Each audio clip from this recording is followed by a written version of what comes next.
You are cordially invited to the most epic wedding of the century. Mine! That's right, amigos. Your baby boy did it. I finally wore Lauren down, and she's gonna be my wife. Oh my word! Peter's convinced Lauren to marry him, and they're getting married in Texas.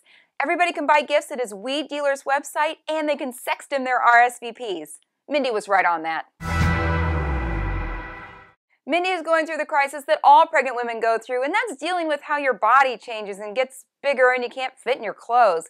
It is frustrating, and Danny's having a hard time dealing with it, mainly because Mindy's just not into him right now.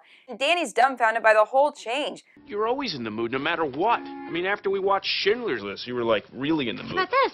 But now it's been 2 weeks, and Mindy has resorted to wearing tracksuits in the office. Nurse Beverly is not a fan. She calls it unprofessional. She would know. All of this comes to a head when Dr. Jeremy wants to get a new staff photo because he doesn't want to look at Peter's face anymore. Mindy refuses because, well, she's got the tracksuit on and she's just not feeling good. Oh, man, get that thing away from me. I can't be photographed like this. I need time, Jeremy, all right? I need to get my hair dyed. I need to get a colonic. I need to get tasteful cheek implants if there's time. While Dr. Jeremy tries to work through all his feelings about the Peter-Lauren situation, he decides to recruit Danny and Morgan to come with him to a pajama party. It's like a singles mixer. Honesty moment, I've never heard of a pajama party mixer, and now I'm intrigued. Is it a real thing?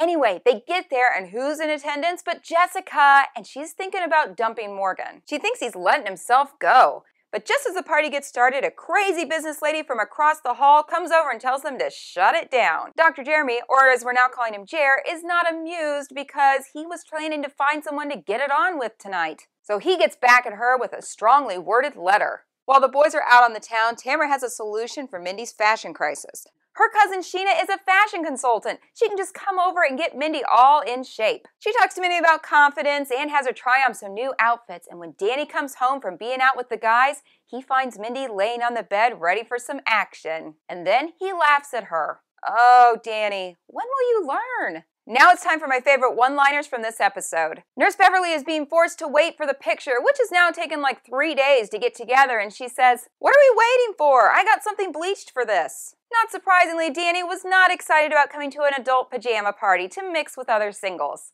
Grown-ups shouldn't have to put on pajamas to meet people. They should let their parents introduce them to their second cousins. Cousin Sheena is trying to get to the bottom of Mindy's fashion crisis, so she asks her a very important question, and that's about where confidence comes from. Mindy says it comes from the heart, but Sheena's quick to correct her. Confidence comes from amazing outfits and perfect makeup. Can't argue with that. The episode ends with Dr. Jeremy hooking up with the woman from across the hall, and everyone gets their picture taken. The picture isn't great, but they get it, and that's the main thing. The episodes have gotten stronger over the season, and next week, sadly, the season finale. We can only hope that it's going to end on a really high note.